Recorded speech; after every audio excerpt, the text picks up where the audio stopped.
Bonjour, dans cette vidéo, nous allons faire une étude de fonction basée sur l'arctangente. Je vous rappelle donc la formule de sa dérivée. L'arctangente de u de t a pour dérivée u' de t sur 1 plus u de t, le tout au carré.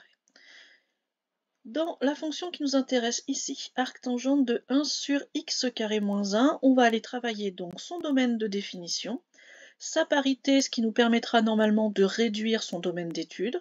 Nous irons voir les limites aux bornes de l'intervalle de définition. Et enfin, nous terminerons sur ces variations et la représentation graphique qui viendra un petit peu appuyer tout ce que l'on aura dit. Tout d'abord, au niveau du domaine de définition, la tangente en elle-même donnait des résultats qui allaient de moins l'infini à plus l'infini de façon continue. Donc l'arctangente, qui est la fonction inverse, elle, est bien définie sur grand R. Donc c'est pas elle qui va nous poser problème pour le domaine de définition, c'est le 1 sur x carré moins 1. En effet, x carré moins 1 ne peut pas être égal à 0. Ça arrive quand x est égal à moins 1 ou que x est égal à 1. On va donc exclure ces deux nombres de notre ensemble de définition, qui sera donc grand R privé de moins 1 et de 1, donc de moins l'infini jusqu'à moins 1 exclu, puis de moins 1 à 1, tous les deux exclus aussi, et enfin de 1 à plus l'infini, toujours exclu. En ce qui concerne la parité maintenant, on va donc aller regarder, je vous rappelle, la parité se calcule en allant définir ce qu'est f de moins x. Si f de moins x est égal à f de x, notre fonction sera paire et il y aura une symétrie dans sa courbe représentative par rapport à l'axe des ordonnées. Si f de moins x est égal à moins f de x, notre fonction sera impaire et cette fois-ci il y aura une symétrie mais par rapport à l'origine du repère. Enfin, si l'on n'est pas dans l'un de ces deux cas-là, on n'aura pas de parité particulière, donc on sera obligé de travailler sur l'ensemble de définitions complet.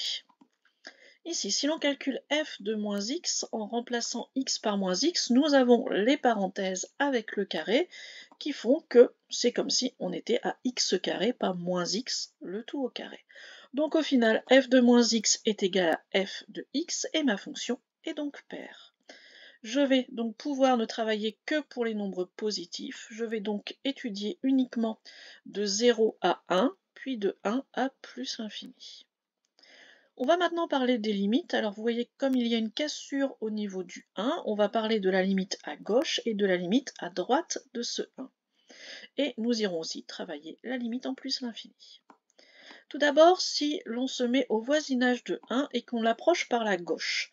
Pour ça, j'ai mis 1 avec un petit moins à côté pour dire que c'est x inférieur à 1. À ce moment-là, x carré lui aussi s'approche de 1, mais tout en lui étant inférieur. Donc x carré moins 1 va s'approcher de 0, mais par le côté négatif. Et ça, c'est très important, puisque lorsque l'on va faire la division, alors on n'a toujours pas le droit de diviser par 0, évidemment, mais dans les limites, on sait que ça va nous donner de l'infini. Or, le signe de cet infini va dépendre si on est plutôt vers un 0 négatif ou positif. Ici, notre 0 étant du côté négatif, on va aller vers moins l'infini. Et l'arctangente en moins l'infini, c'est moins pi sur 2. Ça, par contre, c'est à apprendre par cœur. Au niveau maintenant du côté droit de ce 1, on va donc faire tendre x vers 1, mais on met un petit plus pour dire que x est strictement plus grand que 1. Dans ce cas-là, x carré aussi. X carré moins 1 sera avec une limite égale à 0, mais en s'approchant du côté positif. Donc lorsque l'on va faire notre division, cette fois-ci, nous aurons un plus l'infini. Et enfin, l'arctangente en plus l'infini va nous donner du pi sur 2. Il nous reste maintenant en plus l'infini. X carré va tendre vers plus l'infini, x carré moins 1 aussi, donc 1 sur x carré moins 1 va tendre vers 0, et notre arctangente en 0 va donner aussi 0. Il nous reste maintenant à étudier le signe de la dérivée pour trouver les variations de notre fonction. Donc, je rappelle la formule de tout à l'heure. Nous avons arctangente de u de x qui donne u' sur 1 plus u au carré. Mais ici, on a 1 plus u au carré qui est forcément un nombre positif. Donc nous, ce qui nous intéresse uniquement, c'est d'aller trouver le signe de u' de x. Et notre u de x, c'est 1 sur x carré moins 1. Donc sa dérivée sera moins, forcément. Ensuite, la dérivée du dénominateur, donc 2x. Et ensuite, le dénominateur au carré, x carré moins 1, le tout au carré. Bon, à nouveau, il y a des carrés, donc ça va être assez facile pour trouver le signe de cette dérivée. On a décidé de travailler tout à l'heure sur uniquement la partie positive grâce à la parité. Donc si x est strictement positif, 2x aussi. X carré moins 1 au carré est toujours positif aussi, donc toute notre fraction est positive avec un moins devant. Au final, u' de x sera strictement négatif sur tout cet ensemble de définitions, et donc f' aussi sera strictement négatif. Donc ma fonction f va être décroissante de 0 à 1, puis à nouveau décroissante de 1 à plus l'infini. Terminons avec la représentation graphique. On va, comme je vous le disais au départ, y retrouver tout ce qu'on a trouvé nous.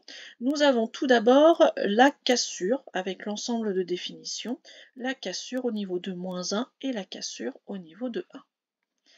Nous avons aussi parlé de parité, on voit bien la symétrie par rapport à l'axe des ordonnées. Donc on peut ne travailler que sur la partie positive, c'est ce que l'on a fait. On a dit que notre fonction était toujours décroissante, même si elle est en deux parties. Donc on voit une première partie décroissante et une deuxième partie décroissante, ce qui par symétrie nous donnera deux morceaux, cette fois-ci croissants, pour les x négatifs. Enfin, au niveau des limites, on avait dit qu'à gauche du 1, on était à moins pi sur 2. À droite du 1, on était à plus pi sur 2. Et qu'on avait une limite en plus l'infini égale à 0. Donc notre axe des abscisses nous servira d'asymptote horizontale. De la même façon, quand on s'approche de moins 1, mais cette fois-ci par la droite, on va avoir une limite de moins pi sur 2. Par la gauche, une limite de pi sur 2. Et en moins l'infini, une limite de 0. Ce que l'on peut terminer de dire comme valeur particulière, on pourrait avoir ici notre fonction en 0 qui va être égale à moins pi sur 4. Alors on va aller regarder un petit peu pourquoi. Si je reprends ma fonction ici, donc on a dit en 0, donc x vaut 0, x carré moins 1 vaut moins 1, donc je cherche l'arc tangente de moins 1, c'est-à-dire un moment où mon cosinus et mon sinus sont égaux, mais avec un signe de différence. Ça, on va l'obtenir effectivement pour moins pi sur 4. Donc c'est ce que l'on voit ici. Et donc l'arc tangente de ici 0, c'est bien moins pi sur 4, c'est la valeur qu'on a ici. Voilà pour donc notre étude de fonctions. Vous voyez qu'il y a quand même beaucoup de choses à dire, notamment au niveau des limites, il faut vraiment faire très attention. Au niveau de la dérive aussi, parce que tout de suite on arrive sur quelque chose d'assez compliqué. Et le fait de dire « Ah, tout ça c'est positif, donc je suis capable de restreindre, on va dire, mon étude de signes », c'est toujours quand même assez appréciable. Au revoir.